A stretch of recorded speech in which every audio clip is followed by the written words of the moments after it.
这个房子买了3年了，一直在我名下也不是道理。这次来就全过户给儿子儿媳妇吧。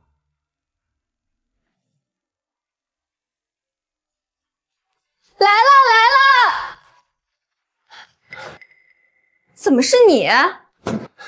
想来看看孙子。真会挑时候，进来吧。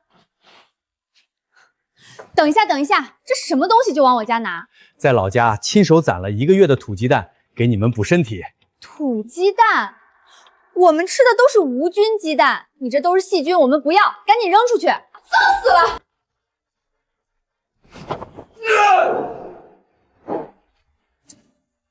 行了，别吵吵了，进来吧。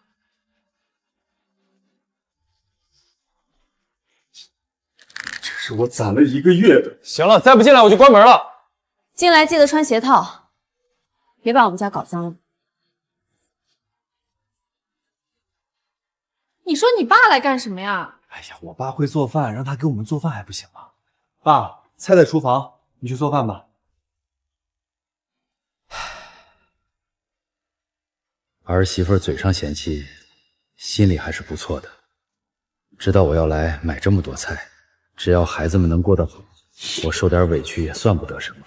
一家人嘛，哪有隔夜仇？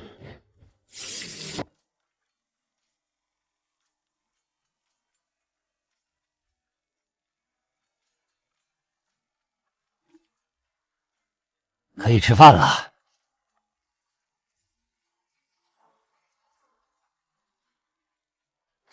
等一下，谁让你用这个碗的？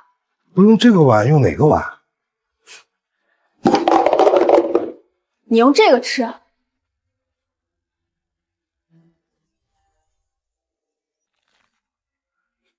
你让我用狗碗吃饭，你把我当什么？不就一个碗吗？又没让你吃狗粮。就是事儿真多，嫌弃去刷一下不就好了？矫情什么？毛毛是牌子狗，不脏，比爷爷干净多了。你们花着我的钱，住着我买的房子，还要嫌弃我脏，让我用狗碗吃饭，天下有这个道理吗？你还好意思提房子？房子买了几年了？房本上写的是谁的名字？你一直不过户，根本就没把我们当一家人。我这次来就是……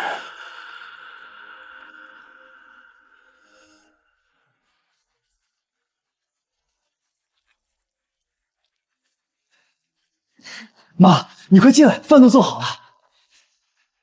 你怎么也在这儿？我买的房子，我儿子家，我不能来吗？真是晦气，穿得破破烂烂，一股穷酸味儿。我这刚买的衣服，隔着大老远都给我熏臭了。妈，你别生气，这样我现在就带你出去上商场，带你买件新衣服去。还不赶紧走？跟他待在一块儿，我都嫌晦气。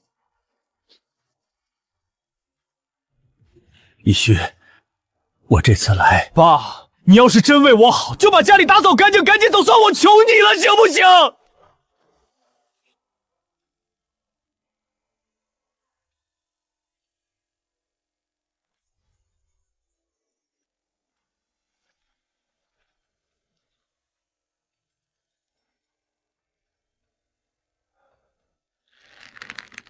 这个家是容不下我了。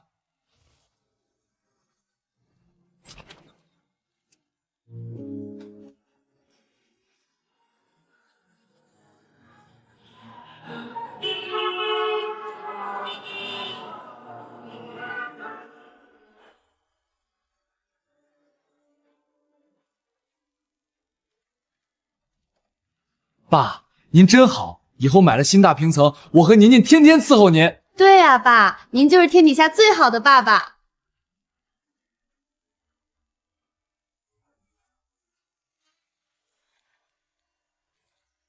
自己这么多年连件50的新衣服都不舍得买，他竟然转手买2万的包。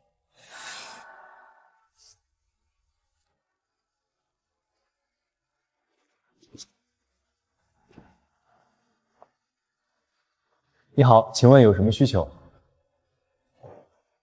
我要卖房。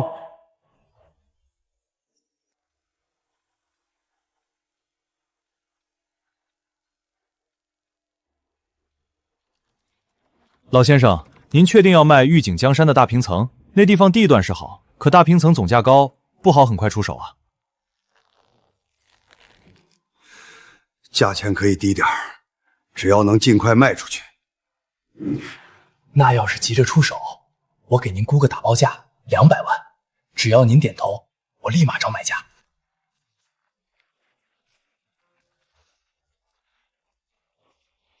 小军，回国结婚可不能凑合，哥今天必须给你挑个像样的大平层。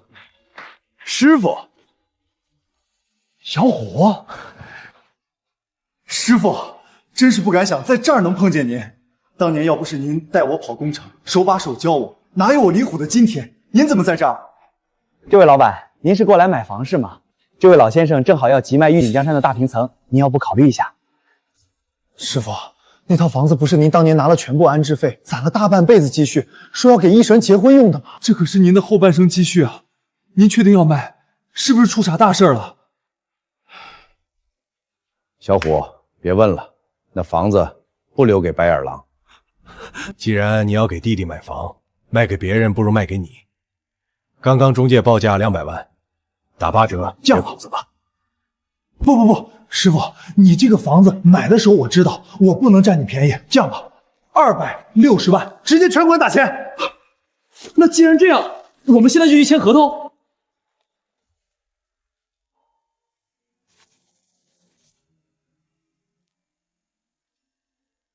师傅，这事儿要不要给易璇那一家子说一声？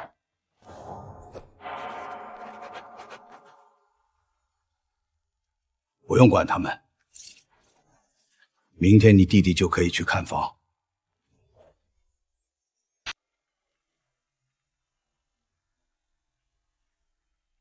师傅，您接下来去哪儿？我开车送您。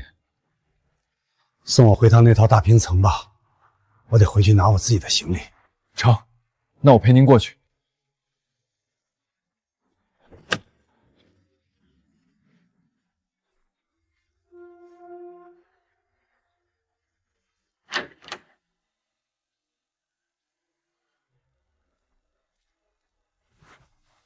师傅，这么好的房子，您为了它耗尽了后半生积蓄，要不再想想？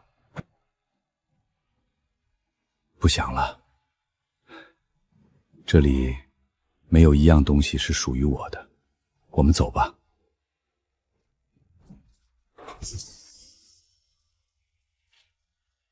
你怎么还没走？真准备在这赖一辈子啊？这是师傅买的房子，他就算在这住一辈子，有什么问题？爸，你现在是长本事了，在家里耍脾气不干活就算了，出去一趟还带个收破烂的狐朋狗友回来，嫌我们家还不够乱是不是？就是，难怪穿的一股酸臭。真是什么样的人找什么样的朋友，赶紧带着你的狐朋狗友滚出去，别脏了我们家的实木地板。我怎么养了你们这2个白眼狼？本来这次还想把房子过户给你们的，但现在不可能了。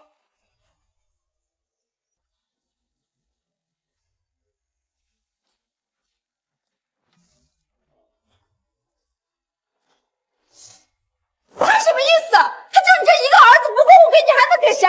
在这装什么清高呢？就是，到时候他生老病死无依无靠时，迟早得跪着求我们把房子过户过来。到时候就不是说2句话这么简单的事儿。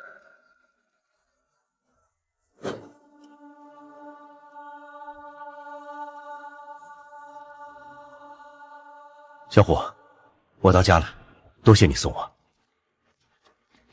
师傅，您跟我还客气什么？一日为师，终身为父，你别为了周玉哲那白眼狼气坏了身子。以后我李虎就是您亲儿子。好，那我先回家了。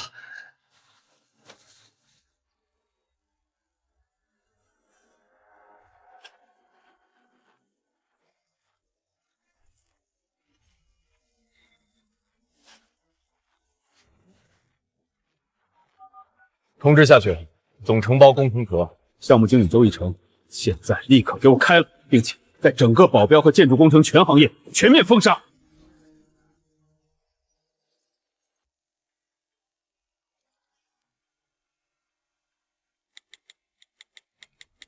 喂，老马，你那边去西藏的旅行团还有名额吗？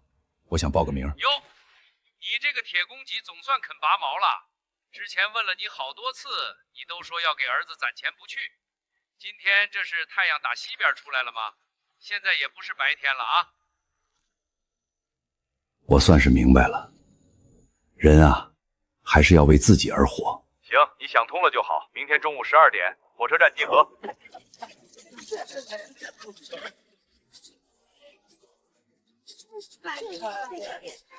老弟，你也去西藏玩啊？对啊，去看看雪山。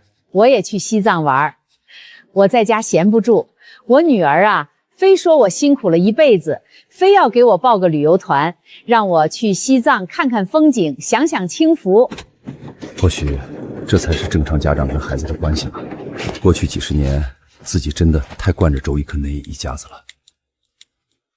不过现在想开了，人啊，下半辈子还是要对自己好一点。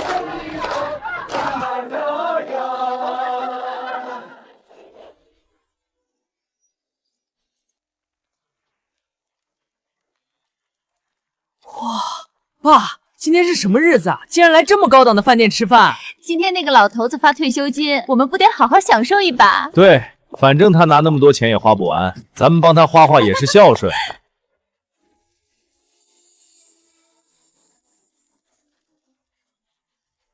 周一哲，你爸那套大平层都买了好几年了，怎么到现在还不过户给你？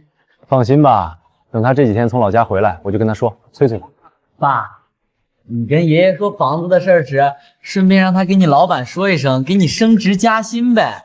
我都跟同学吹牛说你马上要当副总了。行，升职加薪包在爸身上，升。还有我那双1万多的限量版球鞋，爸你答应过我的。买，通通都买。还有，等你爸回来了，咱们得跟他约法3章，让他赶紧把房子过户，以后没事别老往我们家跑，省得天天看着心烦。对，约法3章，不能让他乱来。就是，爷爷身上总有一股穷酸味儿，恶心死了。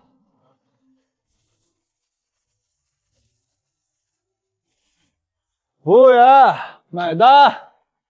先生您好，一共消费6688元。刷卡没密码。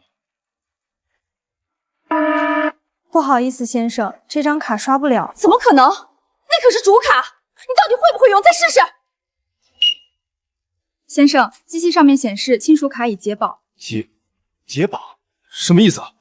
不可能，绝对是你拿错卡了！周一哲，你干什么呢？就这几张，你把这几张都试一遍。先生，所有的卡都显示已失效，请问您还有别的支付方式吗？周一哲，你爸把卡给你解绑了！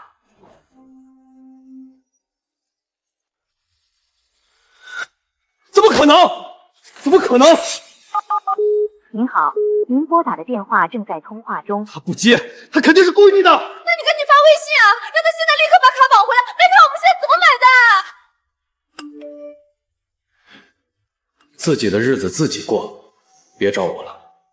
您好，您拨打的电话已关机。多大人了还用亲属卡呢？没钱装什么大尾巴狼？来这种高档餐厅消费啊？就是，30好几了还让老子养着，真是让人笑话。别在这丢人现眼了，快买单走人。刷这张。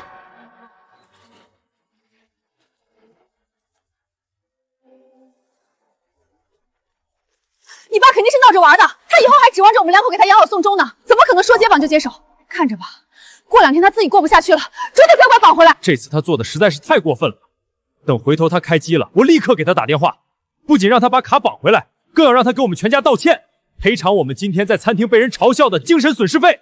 爸，那我那双限量版球鞋还买不买了？买，等那个老东西把卡绑回来，立马给你买。奇怪，我记得锁门了。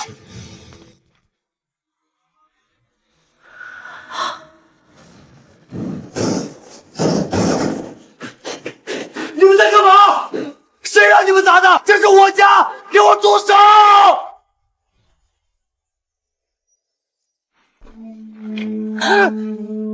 你们在干嘛？谁让你们砸的？你们是强盗吗？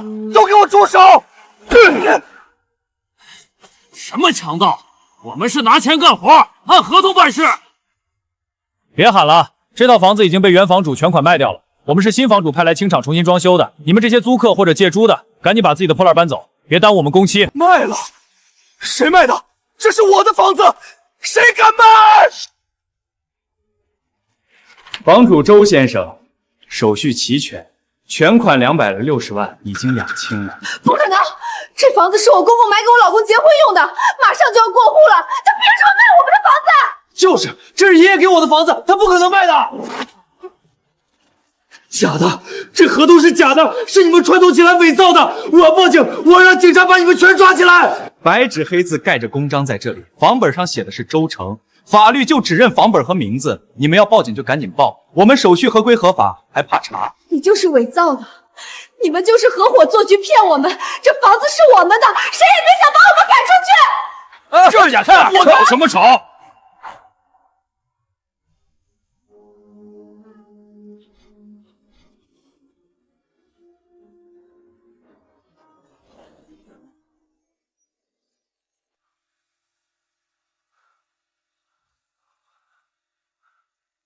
怎么是你？你来我家干嘛？你家？现在这是我家了，白纸黑字写着，自己看。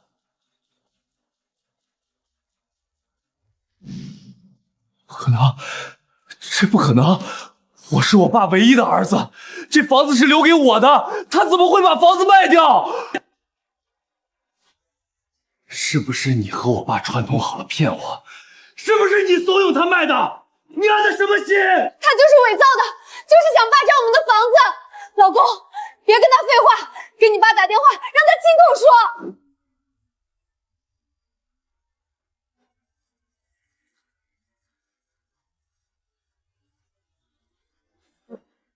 您好，您拨打的号码已关机。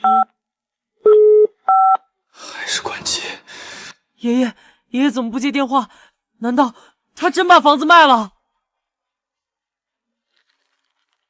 不可能，他没有这个胆子。别打了，直接报警。他不管我们的死活，警察总得管。警察同志，这里有人强抢民宅，还串通中介伪造购房合同，地址是御景江山3栋1602，你们快点来！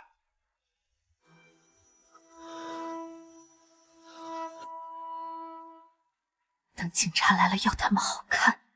伪造合同加非法强缠，这事儿够他们喝一壶的。一会儿不让他们赔个几十万精神损失费，就送他们进监狱。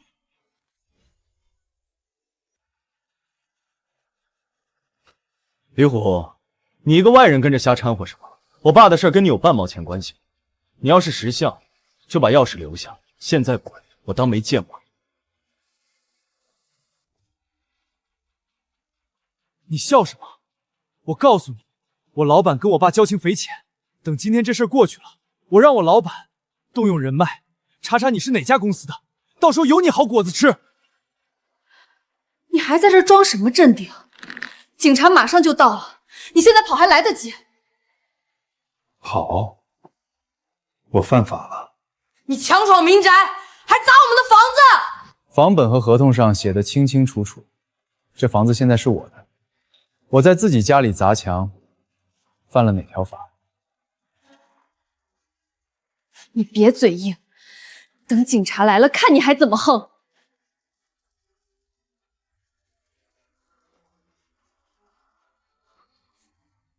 一会儿警察进来，你就大声哭，听见没有？哭得越惨越好。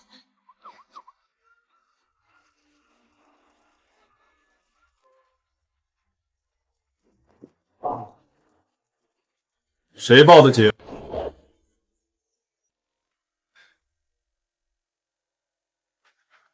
警察同志，就是他们伪造假合同，还把我们房子给拆了，家具砸了。你看看这砸的，跟强盗有什么区别？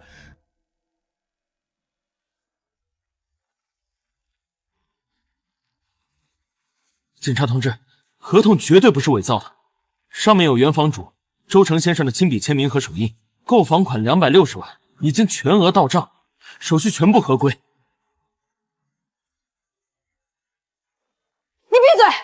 警察同志，这房子是我爸买给我老公的，马上就会过户给我们，他怎么会突然就卖掉呢？您看看我们家被砸的，您可要好好惩治这帮造假合同的人。警察叔叔，我们家的房子没了。警察同志，我们夫妻俩倒是无所谓，可这还有一个刚成年的孩子呢，总不能让我们露宿街头吧？我要求他们赔偿我们的精神损失费，还有孩子的心理创害费。冷静一下，不要激动，我们会依法调查。合同我看一下。警察同志，合同是伪造的吧？你们现在最好识相一点，直接承认伪造合同的事儿，赔点钱给我们，我们就不计较了。不然等警察把你们带走，那就不是赔钱能解决的了。我们也不是不讲理的人，精神损失费、误工费、孩子的心理创伤费，加起来给个50万，这事儿就算了。对，你们考虑清楚，别给自己找麻烦。合同是真的，手续齐全，新房本真实有效，签字和手印经过初步比对没有问题。这套房子现在的法定所有人已经归属李虎先生。什么？这怎么可能？怎么可能？这房子是我爸买给我的，他亲口说的要过户给我，怎么会卖给别人？你们平时对周成做了什么，自己心里不清楚吗？让他睡阳台，用狗碗吃饭，做的事情这么过分，还指望着他把房子过户给你们？你们配吗？难道是我们做错了吗？不可能，不可能，我们没错。他是父亲，我是他唯一的儿子，那是他亲孙子，他本来就该给我们花钱。他背着我卖房子是他的错，他无缘无故结党亲属卡也是他的错，他让李虎来赶我们更是他的错，一切都是周成的错，我们什么都没做错。你少在这教育我！我爸乐意给我们花钱，关你一个外人什么事儿？你分明就是合伙想霸占我们家的房子！你等着，等我找到我爸，看他不收拾你！对，我们现在就去找周成，让他去法院告你，告你诈骗，告你强占民宅！滚！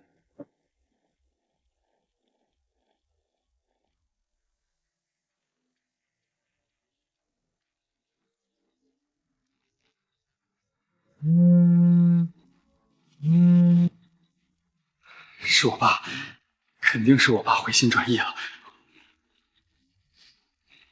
怎么了？你爸发什么了？是不是认错，把卡重新绑回来了？为什么会这样？什么？你被开除了？怎么可能？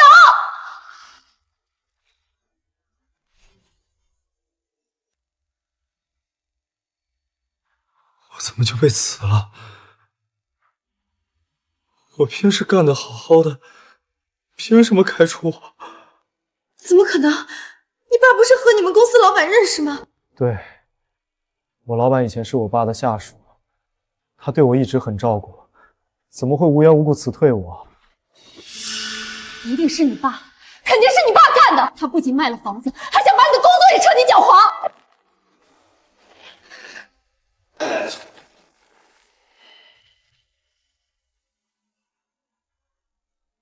我爸只是往死里逼啊！你爸现在肯定跟李虎是一伙了，房子卖了，工作没了，全都是他们提前商量好的阴谋。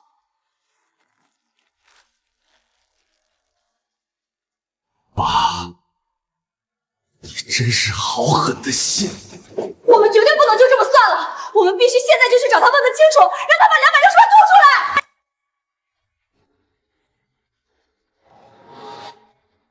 可是我们根本找不到他，全没了，房子没了，卡没了，工作也没了，全怪我爸，是他把我们害成这样的。不能就这么算了，我们要找记者曝光他。等我们找来记者，把事情挑三拣四的说一下，把能说的说，不该说的全部藏起来，在镜头前说他虐待儿子孙子，把亲生儿子逼得露宿街头。网友最吃这一套，他们一定会支持我们。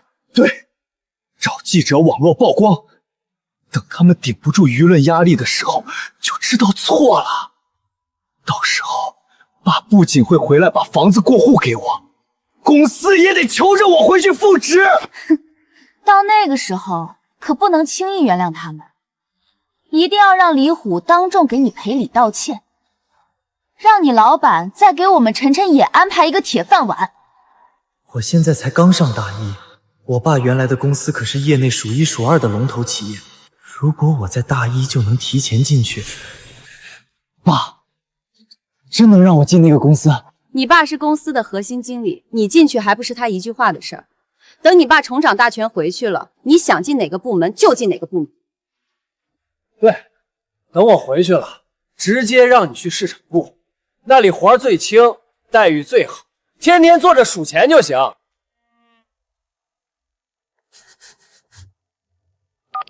喂，是记者吗？我要曝光我的亲生父亲。对，他无缘无故把我结婚用的1000万大瓶子偷偷卖了，还逼我老板把我开除。我们一家3口现在没钱没房，只能陆续街头。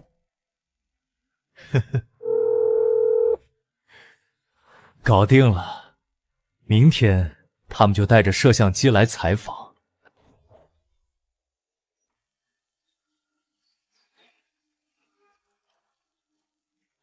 周先生您好，我是昨天跟您联系的记者，您在电话里说您父亲把您的婚房给偷偷卖了。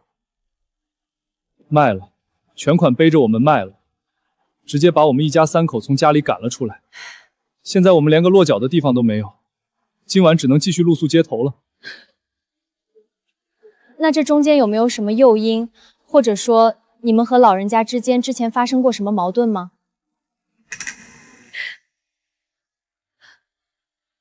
能有什么矛盾啊？我们一家人高高兴兴出去吃个饭，一回来家就被砸了，房子就这么没了。更过分的是，他爸还找人动用关系，把我老公干得好好的工作也给搞黄了。我们到现在都不知道自己到底做错了什么，他要这么逼我们。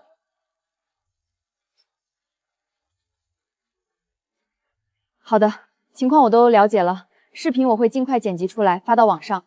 如果后续当事人周成先生愿意回应，我们会持续跟进报道。谢谢记者同志，谢谢你们替我们老百姓主持公道。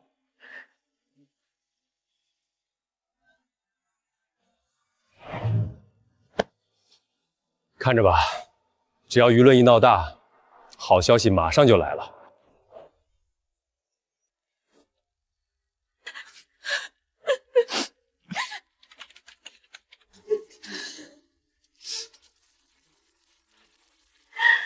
看吧，我就说这招准行。等这舆论再闹大点，我爸绝对撑不住。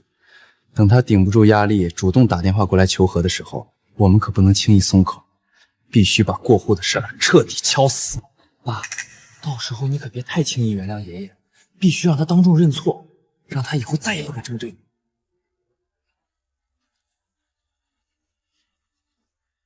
快了，我们马上就。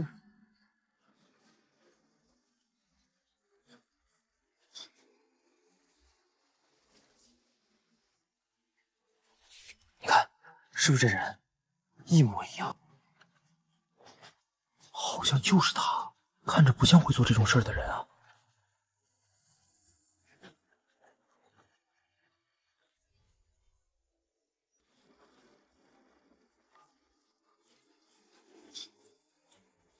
师傅，网上那个爆料视频你看了没有？周一哲那一家畜生，他们居然找了自媒体记者，简直是颠倒黑白，在镜头前哭时说你无缘无故卖房弃子，逼得他们流落街头。我没看。这帮人不仅抹黑你，连公司都被他们带了节奏。现在全网的键盘侠都在指着你骂。师傅，用不用我立刻动用公司公关出面澄清？你出面说什么？我才是当事人。行了，这事儿你别管了，我自己的账我自己来算。大哥，刚才你电话里说的，现在网上闹得沸沸扬扬的那个老兵卖房视频，上面说的那个绝情老头，真的是你啊？白眼狼成这样，我也真没想到。哎呀，大哥，这到底是怎么回事？你跟妹子我们念叨念叨，可不能让人凭空泼脏水啊！那是我亲生儿子。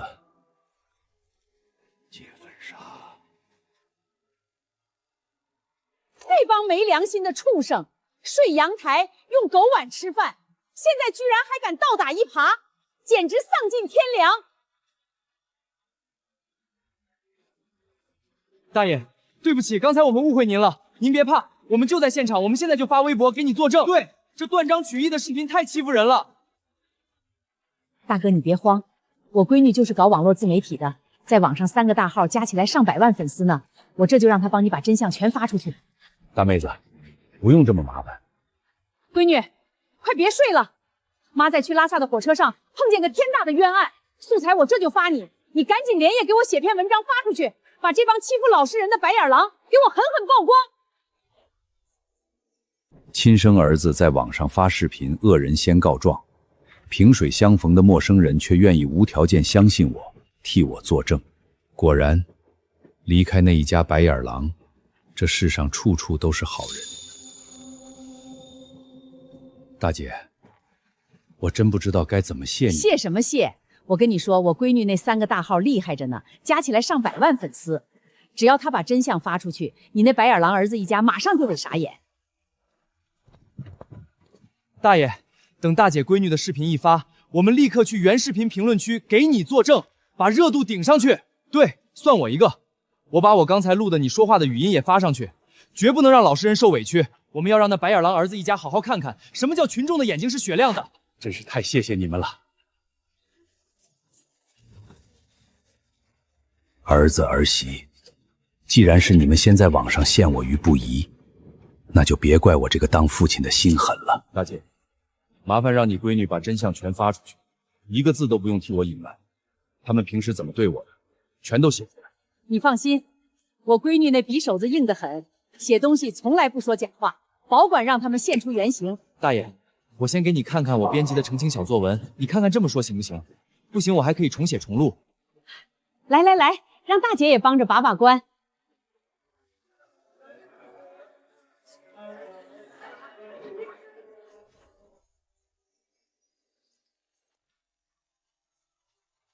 那一家子呢？出来啊！出来解释一下！装可怜，装的挺像啊！奥斯卡欠你们一个小金人，狗碗这事儿要是真的，你们全家都该在老爷子面前赔罪。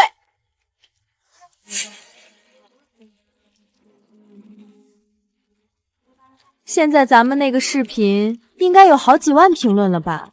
你爸在火车上肯定看到了，估计现在急得像热锅上的蚂蚁。那是绝对的，网上的唾沫星子能淹死他。估摸着他现在正慌着呢，说不定明天一早就得哭着打电话来求我回去住。求也没用，这次得他把260万乖乖交出来，再把新房本写上我们晨晨的名字，非得让他好好记住这个教训不可。我看看私信，现在肯定就成千上万个同情我们的网友在私信里排着队安慰我们。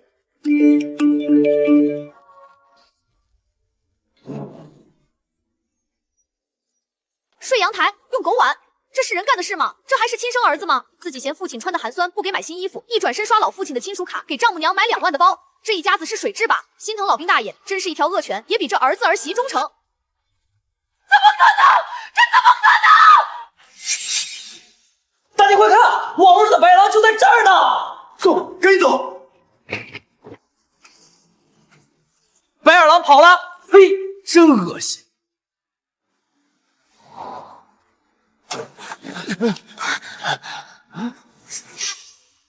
看啊，这就是那家白眼狼，大家快来拍啊！嘿，没良心的玩意儿，怎么想的让亲父亲用狗碗？良心被狗给吃了！别跑啊，大明星！昨天不是挺能编的吗？让你们今天接着上电视！哈哈哈。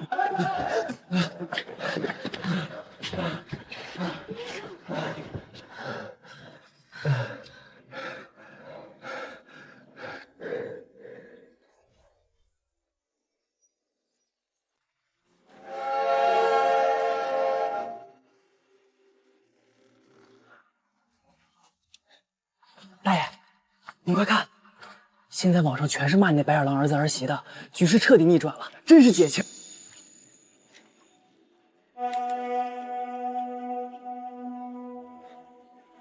大哥，不看了。我看了，为啥？怎么看着他们被骂，心里不落忍，心疼了？不想让他们几个坏了我欣赏夜色雪山的心情。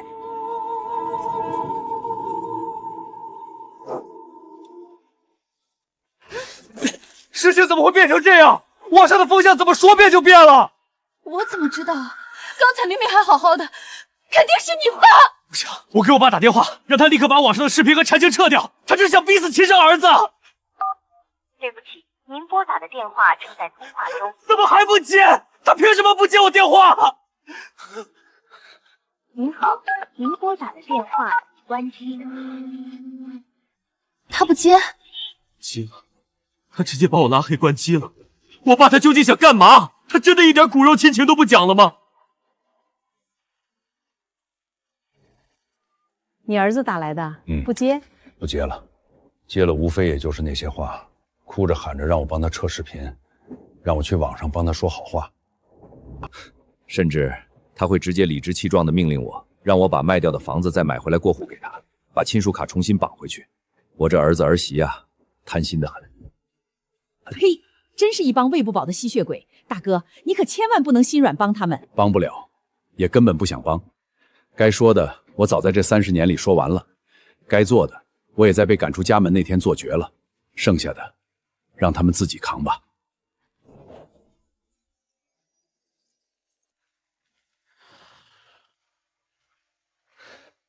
周叔，您这次去西藏是去旅游啊？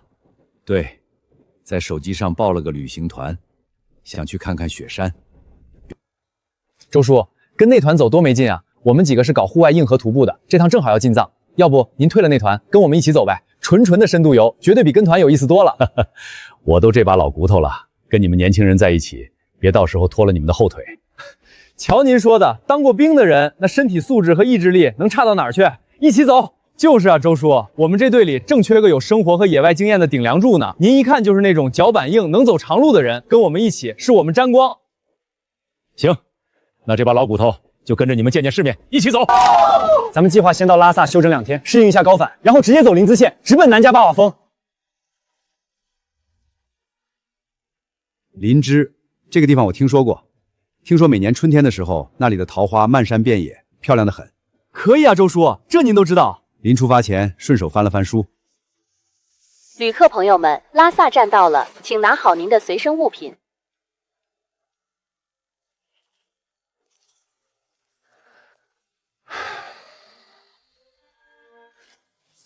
周叔，接水，咱们走着。真正的西藏可都在后面呢。走。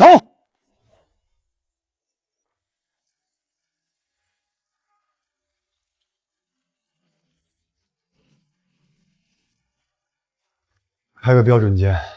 不好意思，没房了。连大床房也没有？没有，一间都没了，都满了。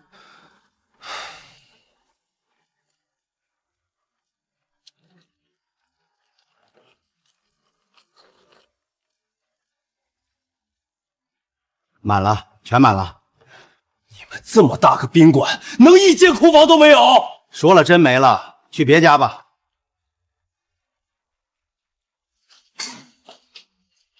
等会儿，你们就是网上那家人吧？什么？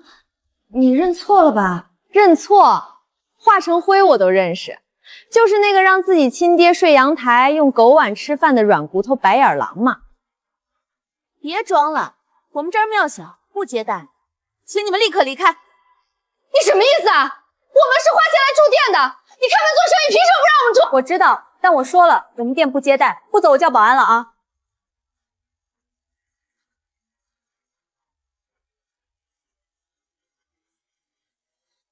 怎么都不让住啊？那些人凭什么指点我们？网上的人都是疯子吗？怎么办？一哲，难道我们今天晚上真的要睡大街了吗？我不要睡路边，爸，你想想办法，我们沦落到今天这个要饭的地步，全都是因为我爷爷。要不是他发疯把房子卖了，我们至于被全网网暴吗？玲玲，去你家。去我爸妈家，在这个时候。对啊，你爸妈总不能眼睁睁看着亲生女儿和外孙流落街头睡大马路吧？对啊对啊，我怎么没想到外公外婆肯定会收留我们的？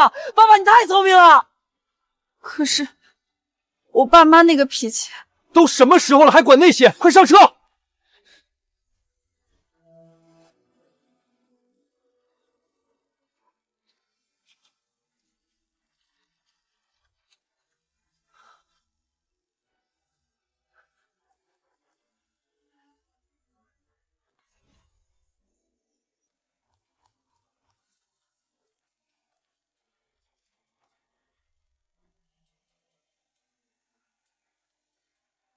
进来吧。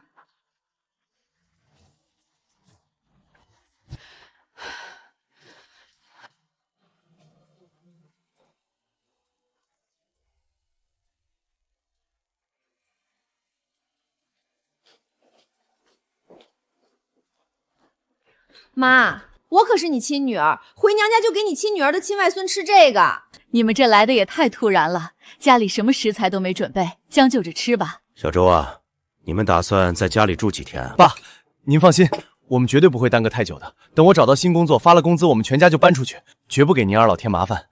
行了，小周，你们先吃着。老高，你来一下，咱们商量商量给孩子腾房间的事儿。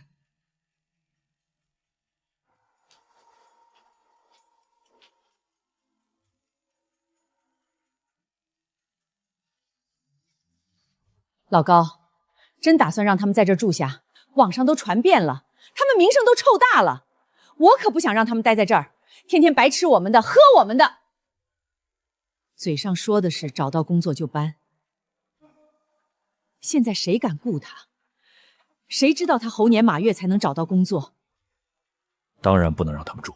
一会儿就说宁林弟弟过几天马上要带女朋友回来，家里没房间，直接给他们500块钱。打发他们出去自己租房，500，还给他们500块？你当我们的钱是大风刮来的？要我说，给个200块打发出门得了，爱要不要？听你的，就200。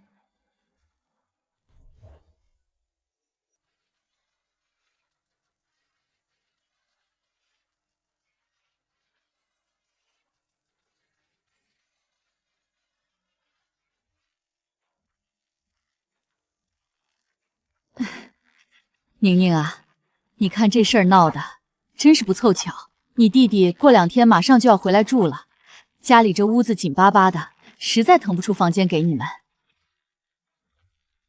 妈，我们就挤几天，打地铺都行。晨晨，拿着，这是外公外婆给你的。你们啊，还是先出去找个正经房子住下。等在外面安顿好了，再回来看看我们啊！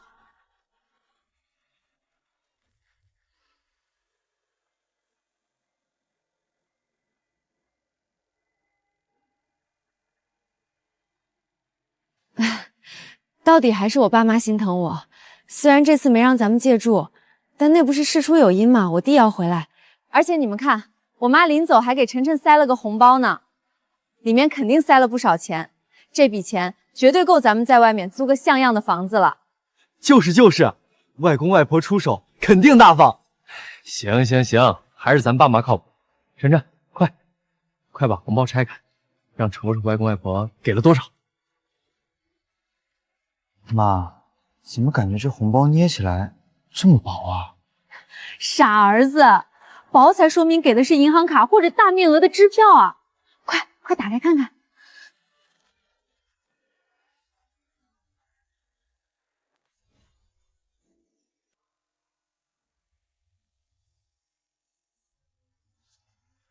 就200块，外公外婆就给了200块，不可能吧？是不是我妈出门太着急，拿错红包了？这绝对不可能啊！你爸妈到底什么意思？200块钱，打发叫花子呢？当初我们在大平层的时候，他们哪次来不是大包小包往回捞？周一哲，给200就不错了，你在这挑三拣四给谁看呢？你爸呢？他直接把房子都给卖了，你怎么不敢去找他算账？你还好意思提我爸？当初你妈来家里，为了讨好你娘家，我刷她的亲属卡，给你妈买皮草、买高档衣服，随随便便一个包就砸了2万块，我爸连个屁都没放。现在我们落难了，在你爸妈眼里，我们全家就值这200块钱。周一哲，你什么意思？你现在是嫌弃我爸妈给的少，开始翻旧账了是不是？你别忘了，你现在能指望的只有我娘家。我就嫌弃了怎么着？我这辈子就没受过这种窝囊气，200块连开个房都不够，呸！周一哲，你别太过分了，你有什么资格在这摔钱？有本事你现在去把260万要回来啊！够了，别吵了！吵有什么用？吵了就有钱吗？吵了就有大平层住吗？当务之急是赶紧找个地方住，不然今天晚上就真要露宿街头了。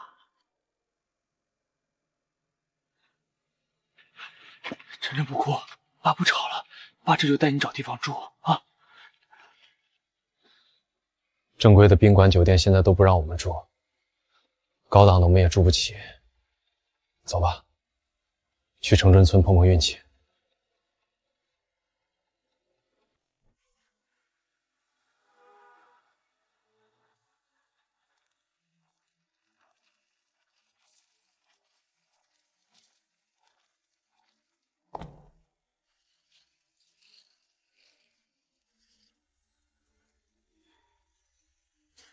这地方是人住的吗？这怎么住人啊？不住拉倒，爱住不住，后面还有好几家排队等着看房呢。住，我们住。哼。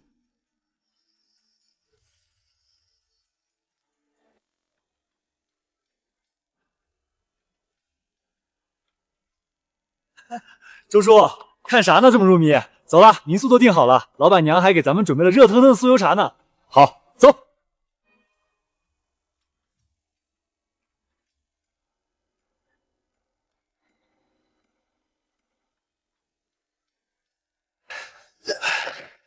今天晚上先将就着住一宿，明天一早我去公司求我们老板，只要我把姿态放得足够低，他总得看在往日的情分上，把工作重新还给我。只要有了工作，我们就能翻盘。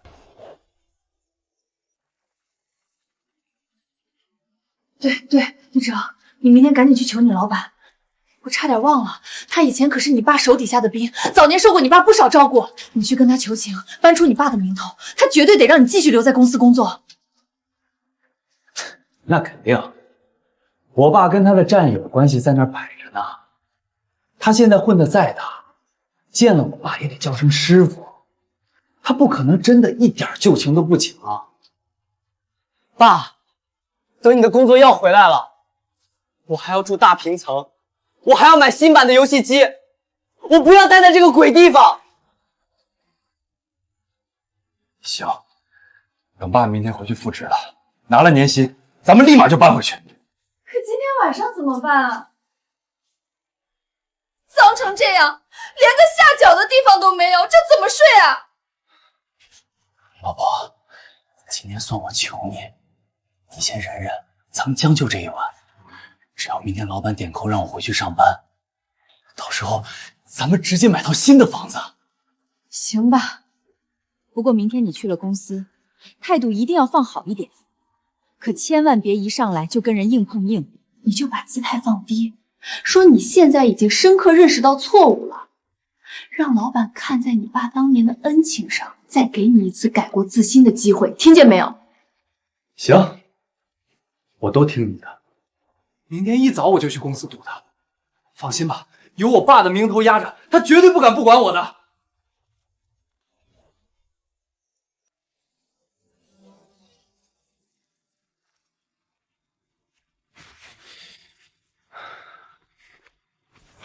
不好意思，先生，不是本公司员工，禁止入内。你不认识我，也瞎了！我是周一哲，公司项目部的经理。周经理，你的辞退公告上就在全公司通报贴出来了。你现在已经不是公司的人了，赶紧走，别挡着后面的人打卡。你一个看门的知道我是谁吗？我爸当年可是你们老板的师傅，你识相的就快点给我放行。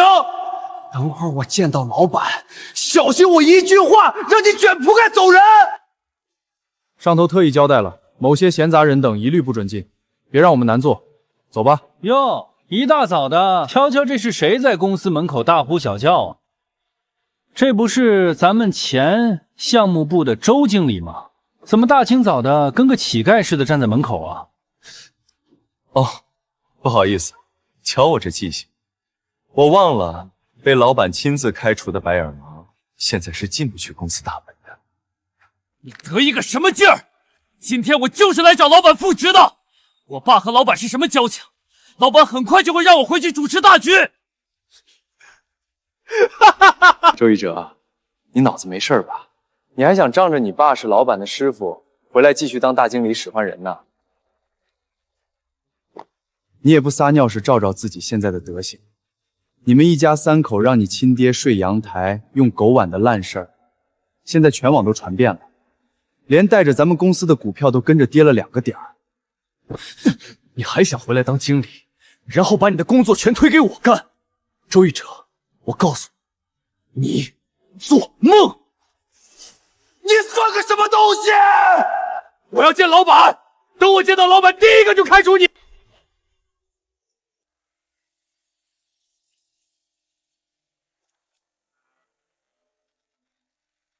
李虎，怎么又是你？你这人怎么阴魂不散啊？是不是我爸让你来看我笑话的？滚开！我在这工作。就你，在这一天挣几个钱啊？你知道这是什么地方吗？这可是业内数1数2的顶级保镖集团。就你那副邋遢样也能进这种公司？别搞笑了，去当清洁工人，人家都嫌你手脚慢。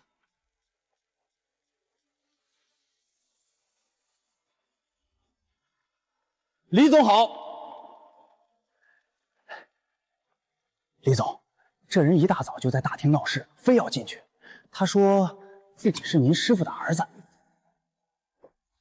李总，你是李总，这家公司的老总。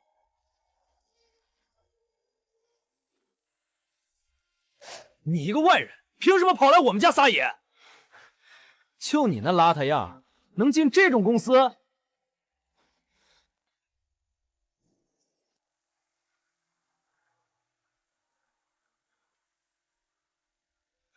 李总，是我有眼不识泰山，我今天是特意来找您求情的。前2天都是我做的不对，是我猪油蒙了心。我今天当着大家的面，正式向您赔礼道歉。哦，听你这意思是知道自己错了，那你倒是给我好好说说，你到底错哪儿了？要是今天能讲明白了，让你回公司继续当经理，也不是。李总，前2天的事儿，是不是我爸特意跑来您面前嚼舌根了？您千万别信他的。唉，我爸这人年纪大了就老糊涂了，越活心眼子越小。本来就是我们的家务事儿，他非要闹得满城风雨。李总，您要是单单因为我爸天天作销，嫌他烦，才一气之下辞了我，那我今天就在这儿代他给您赔个不是。周一哲，你现在为了利益，倒是很知道怎么给我道歉。可你长了这么大，知不知道该去向你亲爸道歉？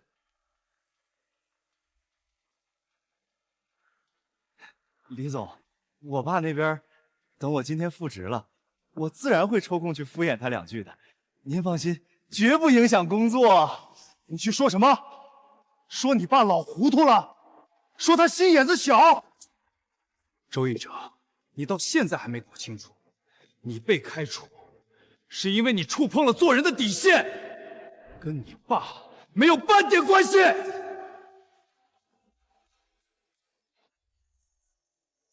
我辞退你，是因为你业务不达标，是因为你在广期间把活全推给下属，自己躲在办公室打游戏，是因为你当了3年经理，公司连一份像样的方案都没收到过。我当初让你进公司，我是承了你爸当年的恩情，但这3年，你用实力证明了一件事：离开你爸，你根本不配坐这个位置。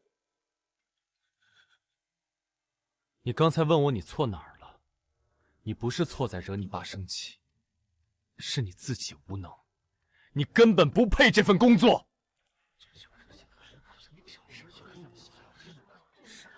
他就是周一哲，网上那个让自己亲爹睡阳台、用狗碗吃饭的白眼狼。就是他，被他爸以前的下属开除了，现在居然还有脸跑来求人家，真是搞大笑了。连自己错哪儿了都不知道，到这时候还冤枉他爸在背后嚼舌根，不愧是极品白眼狼。拍下来发网上，让全网大伙都看看他这副不知悔改的恶心样。周一哲，业务不达标不是什么大问题，但是品格有问题的人，我们公司绝对不要。你走了，以后我也绝对不会再见你。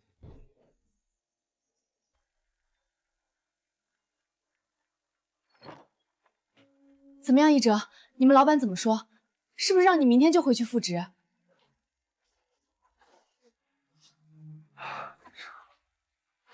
什么叫没成？他以前不是你爸带出来的兵吗？你爸的面子他敢不给？他一个当兵的凭什么这么狂啊？公司的总老板是李虎。李虎？哪个李虎？就是前2天带人砸了我们大平层的那个人。是他！他就是你背后的大老板！这怎么可能？他是故意的！这绝对是一场阴谋！他就是联合你爸在恶意报复我们，故意不让你回去上班，想把我们全家逼死！你爸肯定在背后跟他串通好了，全天下哪有这种亲爹呀？行了，别叫了！吵了。先把屋里卫生打扫一下吧。在找到新工作之前，我们恐怕都得死耗在这个地方了。老公，你也别光拖地面啊，你看看墙角那些蜘蛛网，也得顺手扫一下。还有墙皮上那块发黑的霉斑，看着都恶心死了。你赶紧拿块抹布过去好好擦擦。爸，你扫完地把桌子也顺便擦一下吧。还有墙角那叠碗，你赶紧去刷了，上面都长那种黑色的小飞虫了，恶心死。地是我扫的，垃圾是我倒的，你们2个就不能跟着动一下手？动什么手？我这不是在教你搞卫生，在旁边指挥你吗？再说了，周一哲，你现在把工作都给弄丢了，在家里多干点活伺候伺候我们，怎么了？这难道不是你应该做的吗？就是。我在学校里坐着累了一整天了，哪有精力干这个？你在学校坐着听课你累，我今天在外面跑了一整天，在公司大厅被人当猴一样围观，我回了家还得给你们干活。周一哲，你长本事了是不是？你凭什么冲着我儿子吼？你要是能在李虎面前争点气，把工作要回来，我们母子俩还用得着住在这种猪圈一样的地方？你在外面受了气，窝囊废一个，回来就知道冲着老婆孩子发火。你这么有本事，你怎么不敢找你爸去啊？怎么不敢找李虎去算账啊？在家里横算什么男人？呸！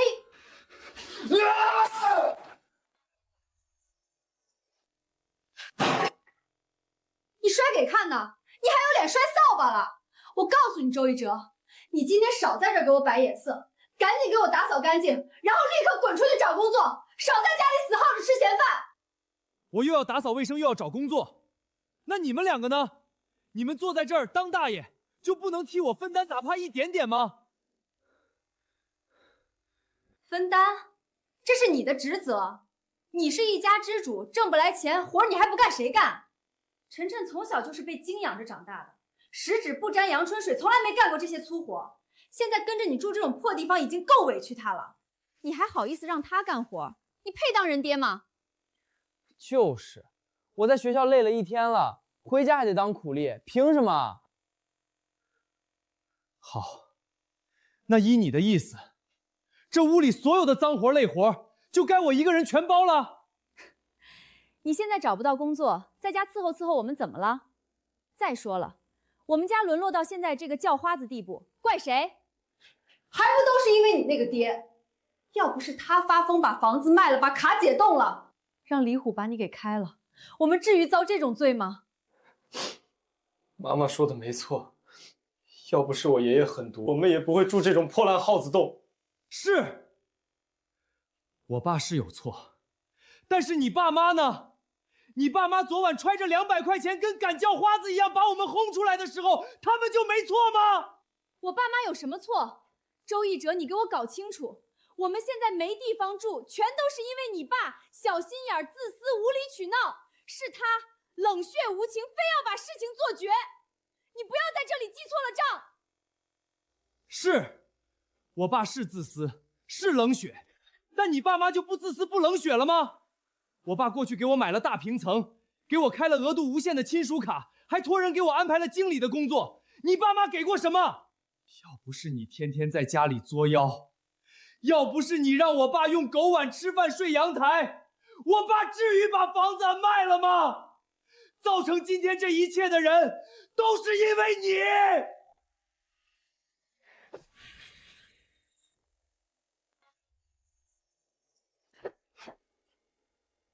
高琳琳，你打我，在家里我顺着你，在外面我护着你，我护了你一辈子，你现在动手打我，打的就是你。周一哲，你现在是有出息了是吧？在外面跟条丧家如犬一样找不着工作，在家里连个破卫生都不想干，天天就知道像个疯子一样冲着老婆孩子大吼大叫。我当年真是瞎了眼才会嫁给你，我跟着你到底图什么？我发疯？高琳琳，结婚这么多年，你天天在我耳朵边上念叨我爸这不好那不对，要不是你天天在我耳朵挑唆，我至于鬼迷心窍的去算计我亲爹吗？我发疯，全是让你给逼疯的！你爸就是不好，他就是个冷血动物，就是个自私自利的守财奴，要不然他能把事情做这么绝？是，我爸是不好，他现在是不管我了。那你呢，高琳琳？你扪心自问，你除了在家里挑拨离间，除了撺掇着我榨干我爸，你还会干什么？这个家今天散成这副鬼样子，你一点责任都没有吗？好，周一哲，你现在翅膀硬了，觉得今天这一切全成了我一个人的错了是吧？行，我走，这要饭的苦日子我是跟你一天也过不下去了。你走？你现在带着他走，你能带他去哪儿？去投奔你爸妈吗？你可别忘了，你爸妈昨天晚上连门都没让咱们进，就给了200块钱。你现在过去，人家连你一起当叫花子撵出来，那也比跟你这个窝囊废待在一起还恶强。晨晨，跟妈妈走。爸，你这次真是太过分了，你挣不到钱就算了，怎么可以这么粗暴的吼妈妈？滚！都给我滚！滚了以后就永远别再回来！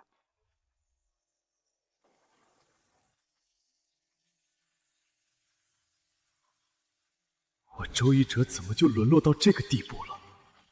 我怎么会妻离子散？无房子没了，工作没了，到现在连亲老婆亲儿子也背叛我走了，我究竟做错了什么啊？老天爷，你凭什么这么对我？凭什么把报应都落在我头上？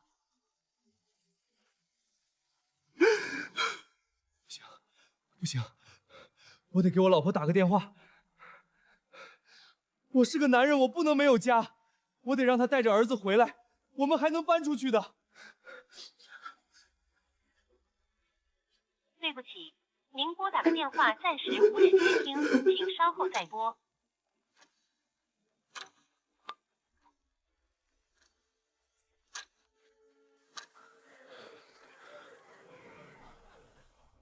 难道我真的错了吗？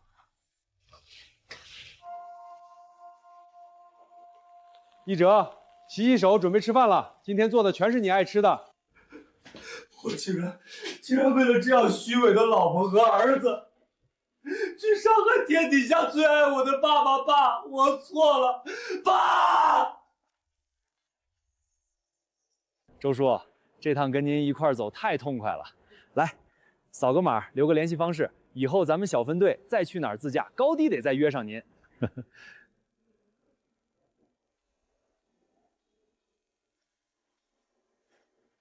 周叔，回去以后一定要开开心心的，好好过日子啊。那白眼龙一家怎么求你都别理他们了，他们这么过分，应该有自己的报应。放心吧，我不会心软的。经历了这一遭，你周叔我现在是彻底会过日子了。等着下次你们约我啊，可别把你周叔忘了。怎么会呢，周叔，还等着你做攻略呢。咱下次见。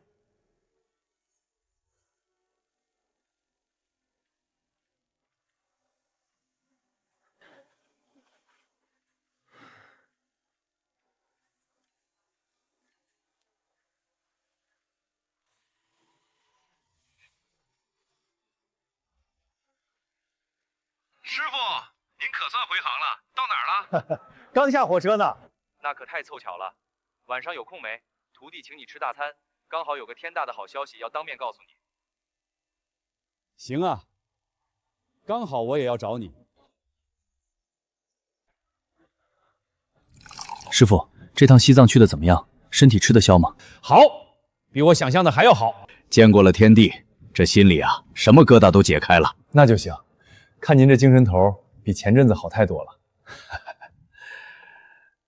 对了，我刚才电话里说找你有正事儿，是真有事儿。小虎，你那个保镖公司最近还招人不？师傅，您这是说真的？您打算出来找活干？真的，我现在一个人，闲着也是闲着。商场那一套我确实不会，但如果说带刚入行的新人，教他们手脚上的基本功，你师傅我这把老骨头应该还顶用。师傅，您说这叫不叫缘分？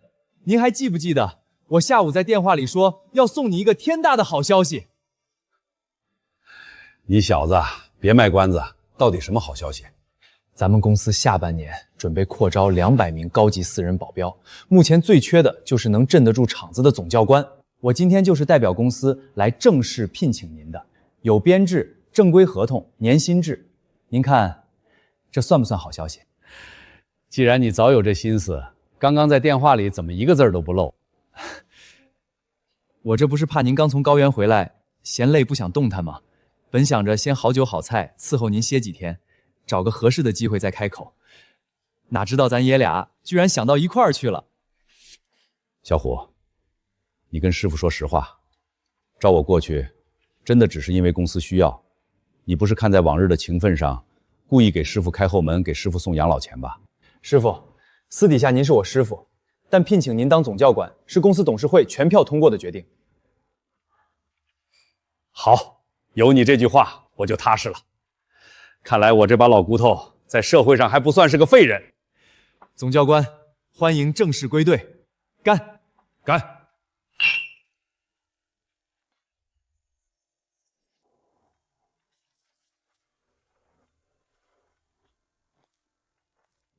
师傅，合同已经打印出来了，您过目看看，要是觉得没问题，在末页签个字就行。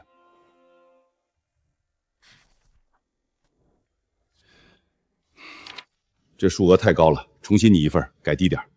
师傅，这是行业内顶级总教官的正常市场价，真不高，您就别跟徒弟客气了。李虎，我愿意回来活动活动这把老骨头，是为了找回活着的价值，不是为了来你这儿敛财的。师傅，这份待遇是董事会根据您的资历和行业金进量联合定下的，程序完全合规。再说了，在徒弟心里，您值得这个价。行，那就依你。走吧，师傅，带你去见见咱们公司这批新人。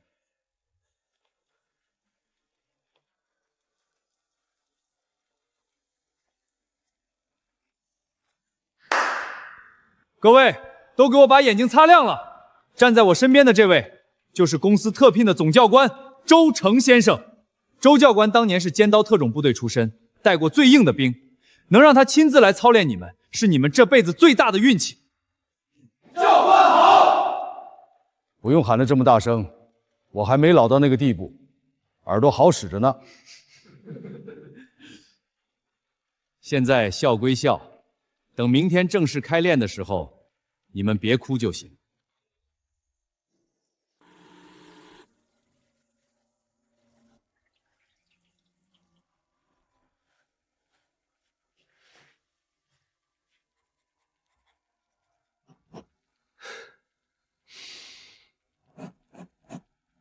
爸，我要看看，没有你，我周一哲在这个城市究竟能不能靠自己找到一份工作？不好意思，我们招的是专员，要求有相关行业的基层经验。38岁，之前在快递站送过快递。你这中间怎么有3年的职业空白期？这3年干嘛去了？我在家。行了，回去等通知吧。你都快40的人了，履历薄的像张白纸，连个正经工作经验都没有。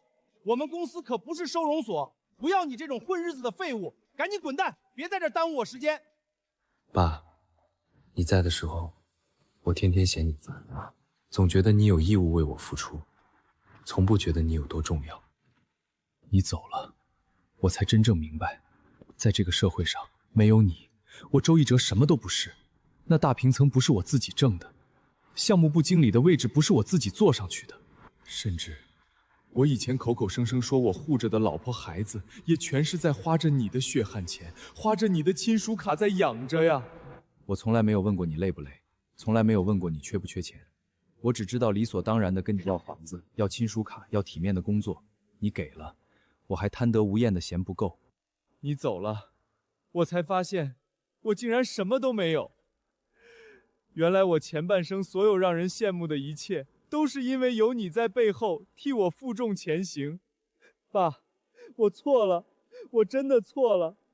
我不该自私到让你去睡狭窄的阳台，不该畜生一样让你端着狗碗吃饭。你养了我半辈子，我周一哲到头来竟然连一句正经的谢谢都没跟你好好说过。爸，我错了。全体都有，解散。周教官，您这也太狠了，老特种兵的手段，我是彻底服了。我活了20多年，真的这辈子就没这么累过。这就叫狠了。那看来你们的极限还早得很。明天体能训练再加一组。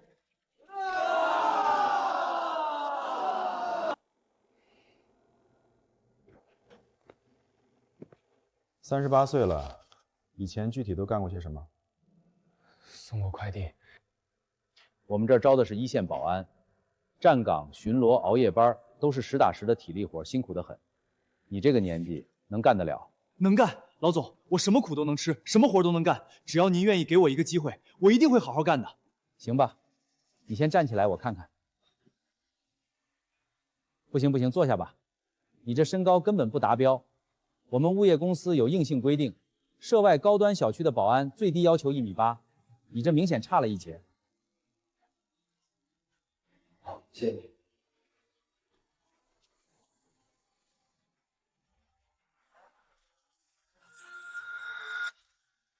晨晨，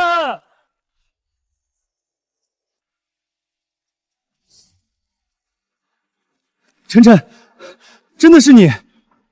你怎么一个人在这儿？出什么事了？怎么哭了？你妈呢？你们不是回外婆家了吗？爸，我和我妈那天从家里搬走以后，确实去投奔外婆了。可是，哎呦，这年头物价涨得真快，家里多2张嘴吃白饭，这日子真是不好过。嫁出去的女儿泼出去的水，怎么还有脸带个拖油瓶回来啃老？行了，你们母子俩不能一直死皮赖脸的住在这儿。周一哲在网上闹出那么大的丑闻，连带着晨晨在大学都被学校直接退学开除了。高价在左邻右舍面前跟着丢不起这个人，拿着你们的行李赶紧滚回去。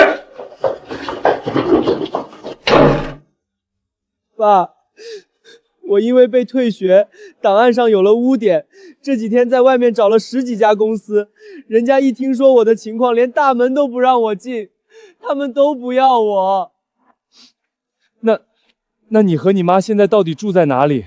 住在城东的一个黑招待所里，里面又黑又潮，全是蟑螂，比咱们之前住的城村还要破。晨晨，爸爸这几天在外面也是一样，找工作到处碰壁，连当个最低等的保安都被人嫌弃，直到在这个社会上狠狠挨了巴掌，我才真正明白你爷爷当年的好。原来错的人从头到尾都是我们自己，也许咱们一家人真的该好好反思一下了。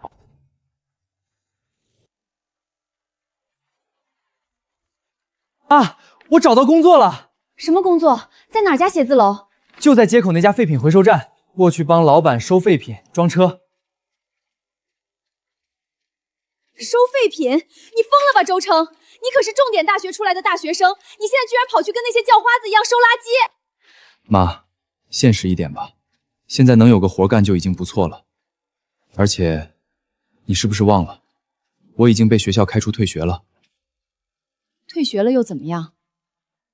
你爷爷不是李虎的师傅吗？李虎现在那么大的老板，身家好几个亿，你现在去找你爷爷，让他把你塞进李氏集团当高管，这是他欠我们家的。妈，事到如今，我们究竟凭什么，又有什么脸面再去纠缠爷爷？凭什么？就凭你是他的亲孙子，他唯一的亲骨肉，他不管谁管。亲孙子？妈，当初我们一家3口是怎么对他的，你真的全忘了吗？我们逼着他一个50多岁的老爷子睡在阳台上，让他用喂狗的碗吃饭，我们当时想过他是爷爷吗？现在落难了，你居然还有脸让我去吸他的血？那都是过去的事儿了，当长辈的哪有跟晚辈记隔夜仇的？够了，在爷爷那儿，这事儿永远没过去。我们家今天落到这个下场，全都是我们自己做出来的报应。周琛，反了你了！我是你妈，你竟敢这么跟我说话！我知道你是我妈，正因为你是我妈，我才求求你睁开眼睛看看咱们现在的鬼样子。我爸已经去出卖体力认错找活干了，我也知道错了。现在整个家里就只有你一个人还在做着当富太太的春秋大梦，执迷不悟。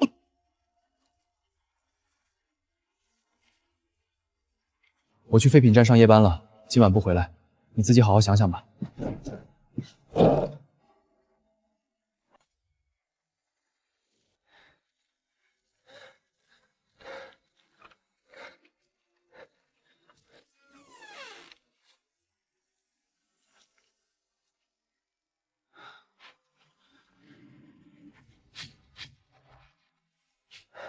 妈，起来吃饭了。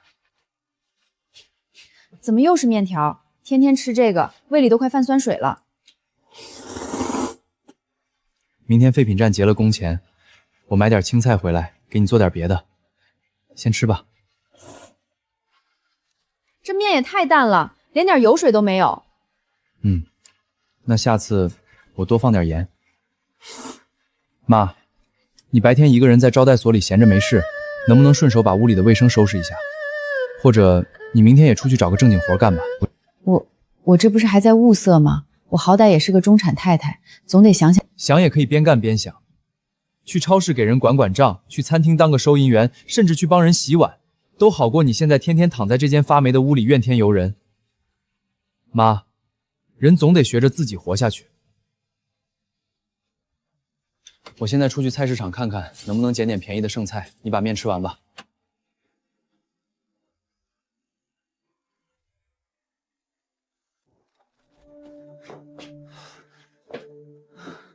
晨晨，你这几天在外面跑，有没有在街上见到过你爸？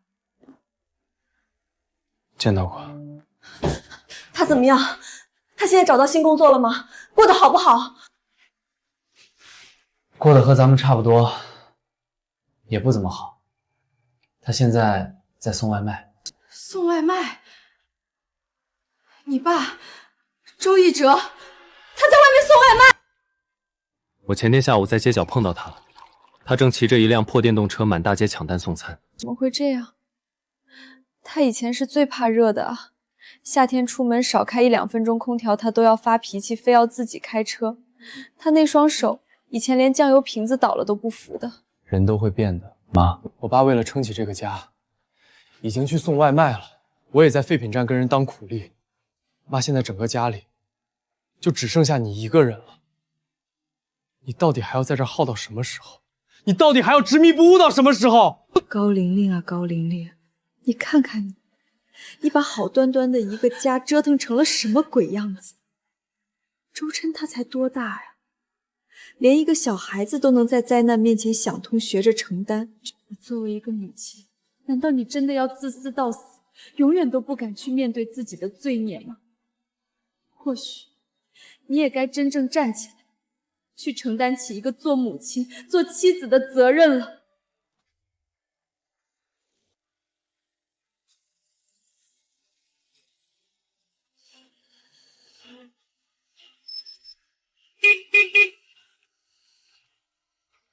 爸，你怎么在这儿？刚送完一单，你呢？怎么大中午在太阳底下晒着？刚从废品站交完班出来，正准备抄近路回招待所呢。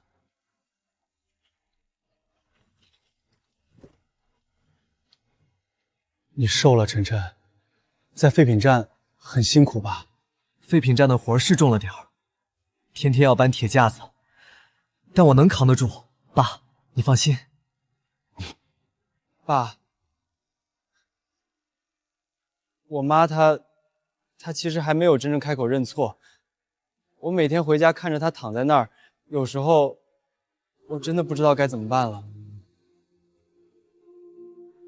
傻孩子，不管她以前做错过什么，她终究是你亲妈。现在爸爸不在她身边，你多担待点，替我照顾好她。爸，我不要！你自己天天在路上日晒雨淋的，挣这点血汗钱多不容易啊！而且废品站每天都给我结工钱，我有钱。拿着，这钱不是给你的，是让你带回去给你妈买点好吃的。告诉她，我在外面还没死呢。爸，行了，别婆婆妈妈的了，这是我作为一个父亲和丈夫目前唯一能给你们做的了。走了，手里的单子马上要超时扣钱了，照顾好你妈。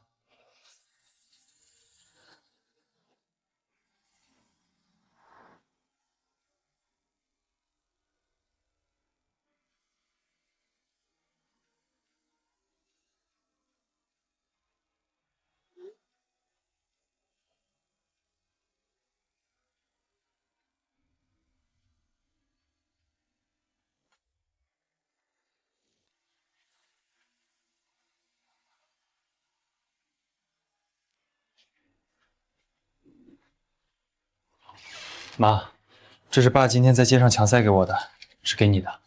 他天天在外面跑，哪来这么多现钱？送外卖，一单3-4块钱，1000、1万个单子攒出来的。爸让我带话给你，让你用这钱买点好的，别饿着自己。他说，这是他作为一个丈夫和父亲该做的事情。妈，爸都已经做到这一步了，你我都不是3岁小孩子了，有些错该认就认，该改就改吧。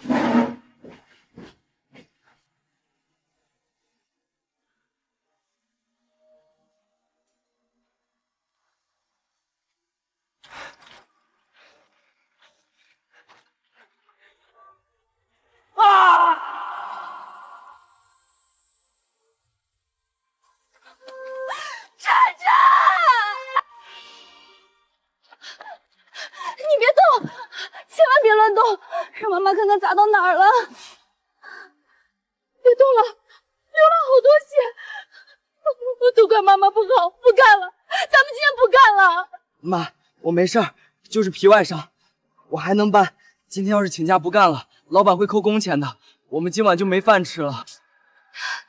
晨晨，你听话，去旁边坐着歇着，这活儿妈来干。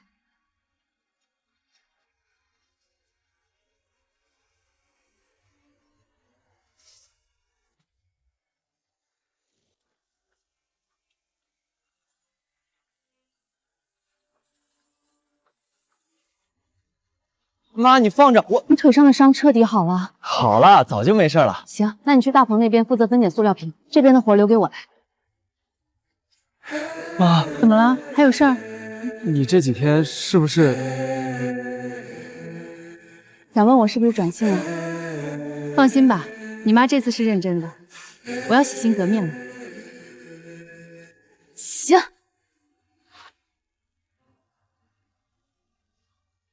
那我帮你一起搬。行，搭把手。妈，这几天干活的时候，你是不是一直在想以前的事儿？想明白了，以前日子过得太顺，总觉得全世界都欠我的，嫌你爷爷穷，嫌你爸没本事。现在自己出来靠双手刨食吃，才发现从头到尾都是我欠别人的。我欠你爷爷的债一辈子都还不完。行了，别多想了，继续干活。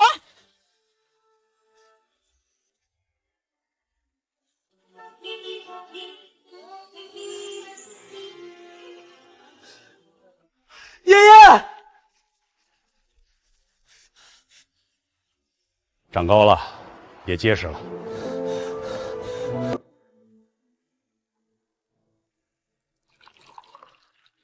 爷爷，我现在在城东的废品回收站找了份工作，虽然每天累了点，工资也不算多，但好歹生活有保障了，我能养活自己了。还有我妈，她现在也跟着我一起在废品站帮忙干活，每天起早贪黑的，可卖力了。你妈？爷爷，她真的变了，和以前完全不一样了。爷爷，那我能把我见到你的事情告诉爸爸和妈妈吗？不用特意告诉他们，各自过好眼前的日子比什么都强。那我以后自己还能再来找您吗？随意。我有些事要办，先走了。废品站那种重体力的活儿，搬东西的时候注意用巧劲儿，保护好腰，别年纪轻轻就落下病根。知道了，爷爷。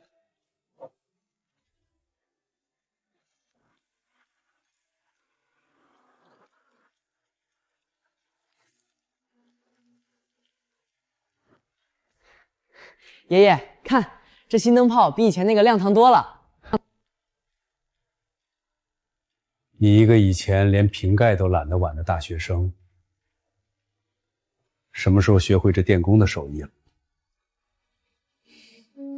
在废品站那块儿，每天都有人送来废旧家电，我跟着里面的老师傅什么东西都拆过，看也看会了，不难。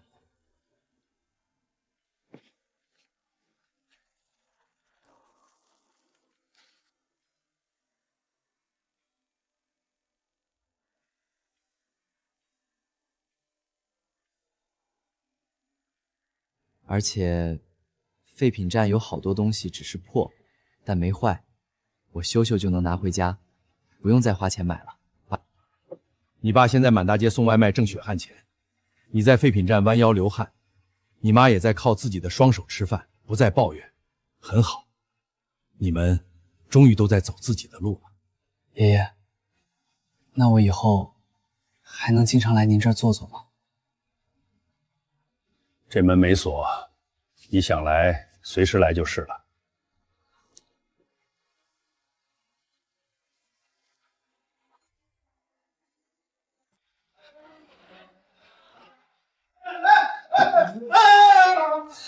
你这臭娘们儿怎么算账的？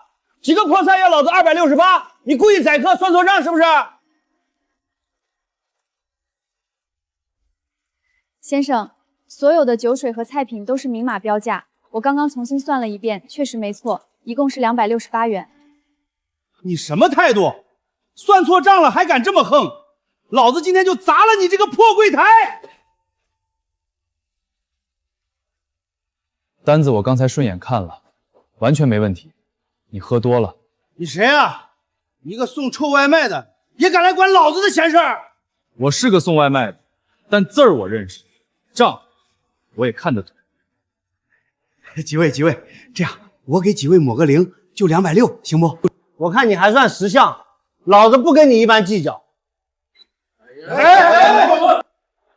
一哲，你怎么会在这儿？我刚好接了这家店的一个跑腿送餐单，过来取餐，一进门就碰上这几个混混找你麻烦。时间快来不及了，我得赶紧先走了。单子要是超时要扣钱的。那个，琳琳，这周日咱们一家3口都放假，找个小饭馆一起聚一下，吃顿饭吧。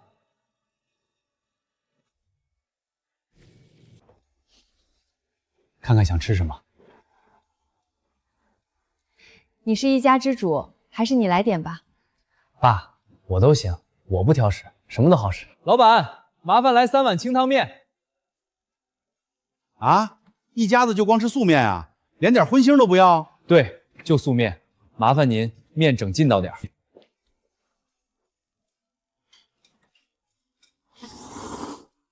怎么，玲玲，现在终于不挑食，不嫌弃这路边摊寒酸了？以前是自己猪油蒙了心，天天作死，总觉得吃这种几块钱的素面是委屈了自己。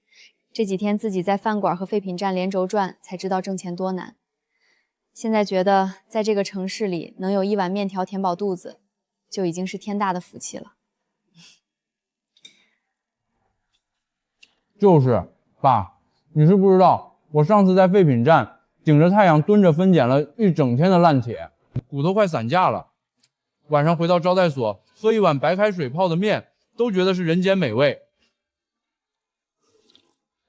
所以说啊，这人呐，只要心干净了，哪怕是吃糠咽菜，肚子里也是香的。一哲，晨晨，以前全是我作妖，把好端端的一个家给拆散了。我现在知道错了，我想问问你们，咱们这个家以后还能不能重新在一起好好过日子？我觉得这家店的面条味道真是不错。我的意思是，咱们这辈子以后每天都在一起吃这家的面，行不行？既然你都发话了，那今天得破例给我这碗素面里加个大大的荷包蛋。爸，还有我也要加蛋。哈哈，没问题，今天不省了。老板，给那2碗面一人加1个荷包蛋，再切1整盘酱牛肉。放这儿就行，待会儿有人取。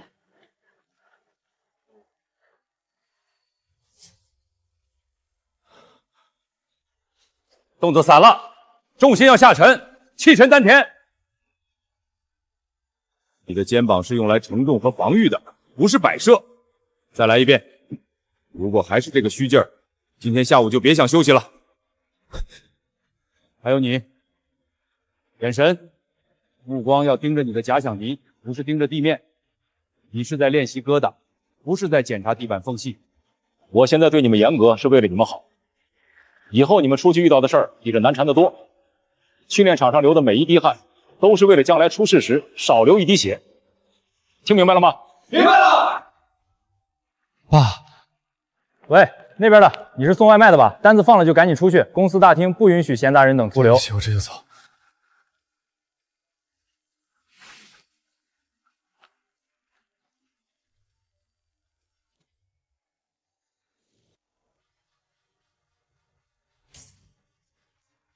师傅，您知不知道周一哲那小子最近老往咱们公司跑，一天2、3趟，跟个幽灵似的？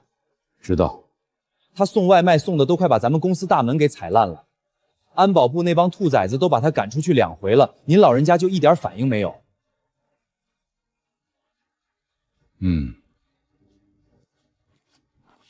师傅，他就是想见您一面，哪怕说句话也好，您怎么想的？见了又能怎样？父子之间该说的话，多年前就已经说尽了。可他现在过得还行，能自己站起来走路，不再靠歪门邪道搏出位，这就比什么都强，这就够了。那您就不打算跟他缓和一下？我现在的工作重心是训练学员，这些家事对我来说已经不重要了。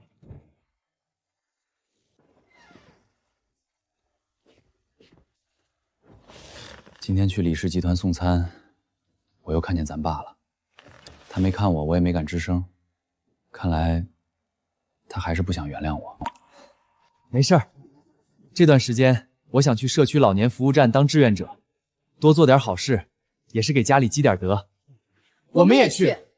很少有你们这种一家子一起来当志愿者的，这是工牌。不过提前说好，社区工作很杂很苦，但管饭，你们能不能接受？可以，我们不怕累。行，你们今天先登记，明天开始过来帮忙。主要工作就是帮我们社区里的老年人干活，多跟他们沟通交流就好。主任，这证件能用多久？只要你们肯干，这证就一直有效，这社区大门就一直向你们敞开。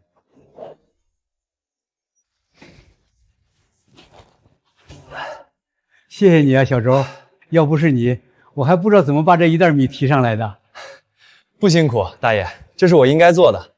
咱们这儿住的都是长辈，以后这种重活，您随时叫我。小高啊，你真是人美心善，谢谢你们一家子。这有什么的？您要是有什么事儿就告诉我，我帮您。只要您身体舒坦，我们也跟着高兴。禅叔，我在滁县断训里流体。孩子，你比我亲孙子还孝顺。爷爷，那您就把我当成您的亲孙子吧。好，好，有你这句话，我心里头暖和。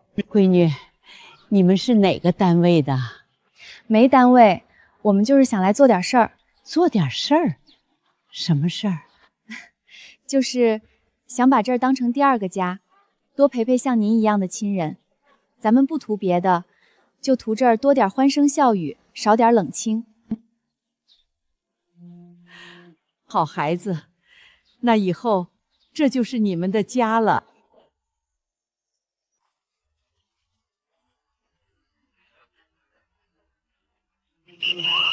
周一哥，快进来帮忙转移老人！这边地势低，进水太快了。那边还有2个行动不便的奶奶，快！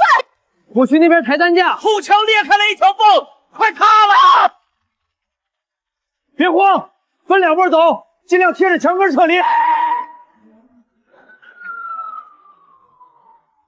救援一队，先把东侧所有老人撤离到安全区，再去西侧。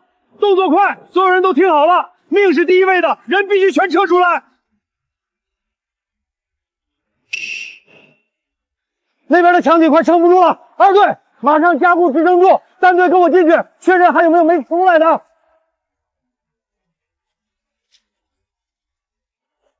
大爷别怕，有救援队在呢，咱们马上就到安全地带了。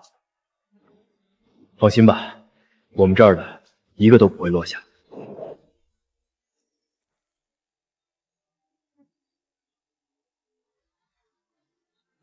总算都清点清楚了，都在安全区，没有人员伤亡。周教官，这次多亏你们及时赶到啊！要是没你们，这后果真是不敢想。这是救援队的职责，确保受灾区域人员安全，是我们该做的。别说职责不职责的，还是要感谢你们。你快带着那群小伙子回去吧，都湿透了。好，我让人先撤退。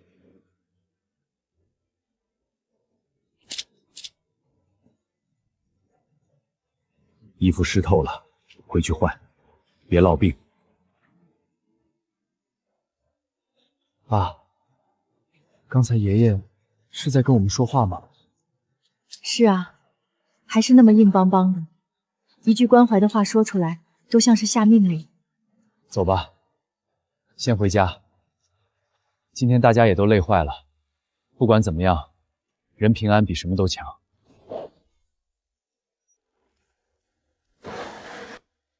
这是表彰会的名单，你们3个名字都在上面。主任，这荣誉我们真受不起。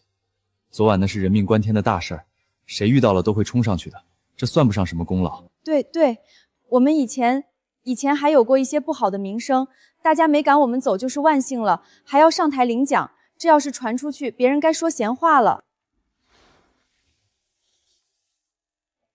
主任，我们只是想通过劳动弥补一点以前的过错，这奖我们真不配。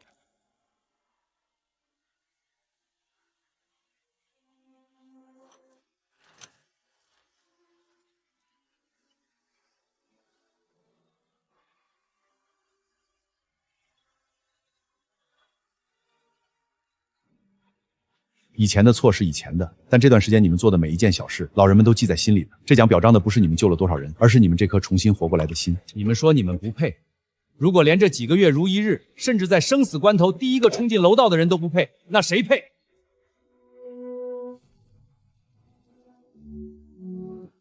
主任，如果这个奖能代表我们真的重新开始了，那我们领。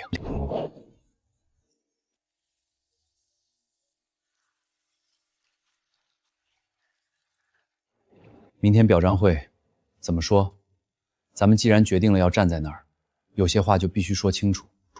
爸妈，我们要说就说实话，那些曾经让我们抬不起头的错事，也该有个了结了。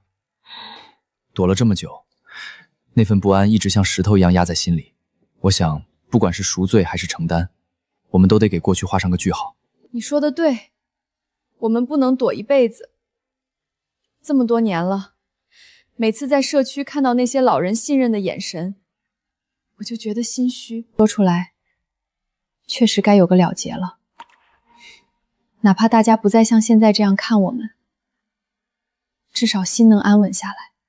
行，无论后果是什么，我们都一起承担。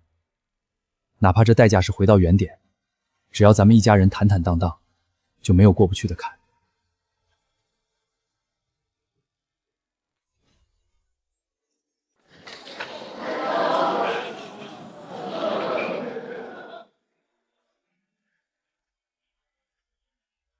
下面让我们用掌声欢迎本次救援的突出贡献者周一哲、高琳琳、周成一家。大家好，感谢社区给我们颁发这个奖，但其实我们不配这个奖。小周这是什么意思？什么叫不配得这个奖？我也不知道，咱们听听他咋说的。我们以前做过很多错事，欠一个人很多。我觉得自己是他唯一的儿子，理所当然得问他要房子、要亲属卡，还不懂得感激。我做的更过分，我以前让他用狗碗吃饭，让他睡阳台，那时候我觉得他是外人，现在我知道是我错了。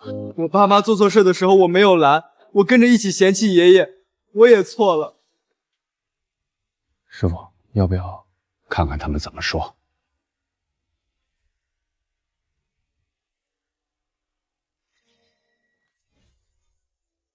我们今天说这些不是为了博取同情，是想让该听到的人听到。过去几十年来，我们浑浑噩噩，不仅没能撑起这个家，反而成了家里的包袱，成了家里的麻烦。爸，对不起。爸，对不起，以前是我们糊涂，总觉得您不够好，却从未反思过自己的问题，让您在外面辛苦之余，还要受我们一家人的脸色。这声道歉迟到了太久。爷爷，对不起，我以前总嫌弃您邋遢，现在我终于明白，心不干净的人看什么都不干净。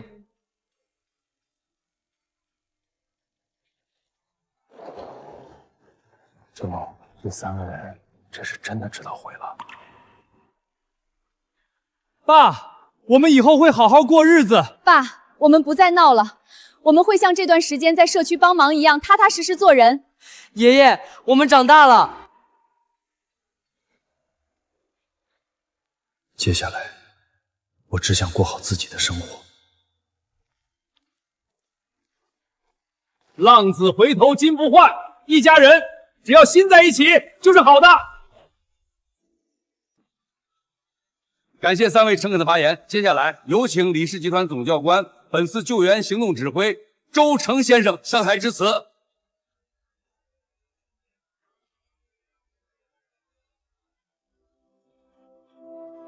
今天不打算多说什么，救援成功那是所有人共同的努力，不是我周成一个人的功劳。在灾难面前，任何一点力量的汇聚都是生的希望。今天来除了例行表彰，我还有个私心，我是想让大家看看我手底下的这群年轻人，他们的训练成果，也是咱们社区未来安保力量的保证。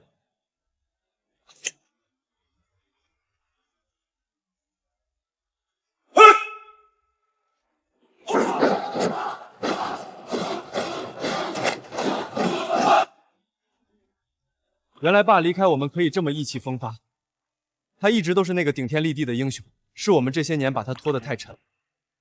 一哲，我们原来错的太多了，是我们一直看不到爸身上的闪光点。爸妈，以前是我眼高手低，是我错了，我以后也要像爷爷那样顶天立地。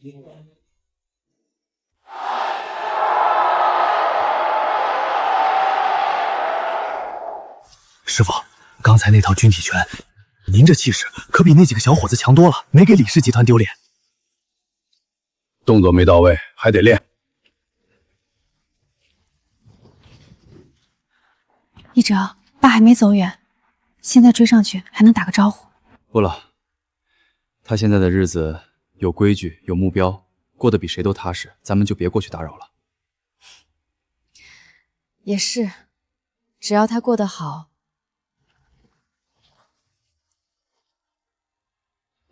爸，你说刚才那种场面，爷爷在那儿坐着，听到我们的道歉了吗？他那个人耳朵比谁都灵，心也比谁都细，他听到了。那爷爷他原谅我们了吗？他刚才走的时候一句话都没说。傻孩子，原谅这种事儿是他给的，不是咱们讨来的。再说，对他道歉本来就不是为了换取他的原谅。那为了什么？为了让自己活得像个人。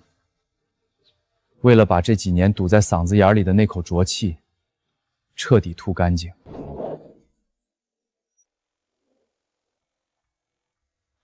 师傅，今天那3人道歉挺诚恳的，我看得出来，他们这次是真的想通了，不是做样子。我现在生活很充实，每天训练、看书、聚聚老友，日子不紧不慢，挺好。过日子，重要的是向前看，而不是纠结那些过不去的坎儿。人呐，得学会给自己松绑。师傅，我也知道您心里有数，但他们毕竟是您的亲儿子、儿媳、亲孙子，这血缘的东西哪能说断就断？我怕您嘴上不说，深夜里还是觉得寂寞。我有什么寂寞的？我现在看见那帮练军体拳的臭小子，脑壳就一阵阵疼，一个个比当年的你们还难管，但我看着倒是挺开心的。再说了，是谁当初说要当我儿子的？怎么现在就不认我这个爹了？我看啊，是某些人想偷懒，不想给我养老了吧？行，师傅，您这样说我就不担心了。我当您一辈子的儿子，给您养老。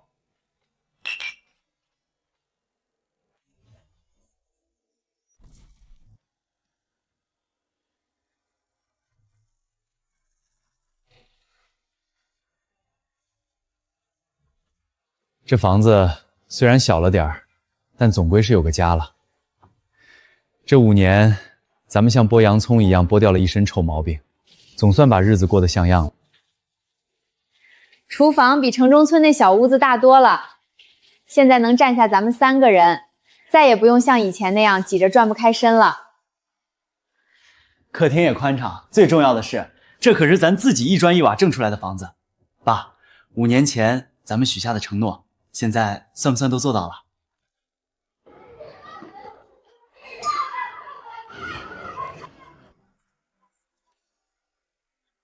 明天去看看爸爸，别多想，就远远看一眼，不进去，不打扰他的生活。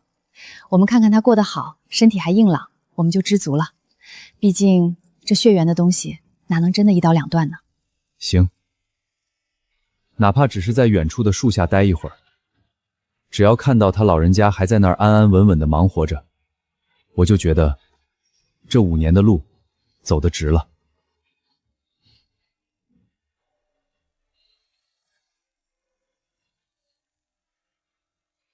爸妈，我也要去，你们别丢下我。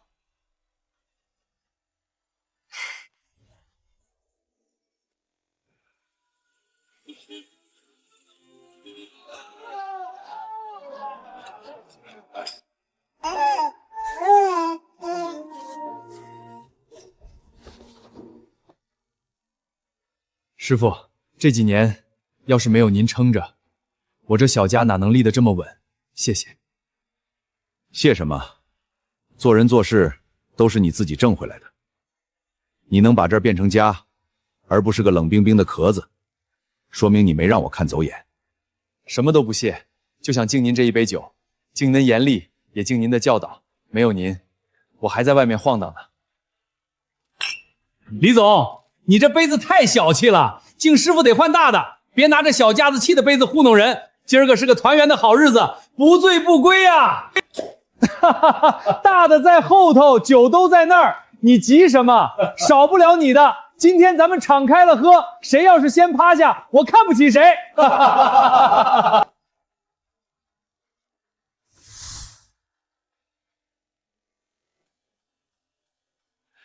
周教官，当年的事儿，他们一家人总算是悟了。昨天我还碰见一哲，那孩子现在稳重多了，见了我还主动问起您的身体。这日子啊，确实是越过有奔头了，您心里也该放下一块大石头了吧？只要还能走得稳，悟得早晚都不算晚。做长辈的，哪能真跟孩子记仇一辈子？我只盼着他们能把自己的路走直，这就够了。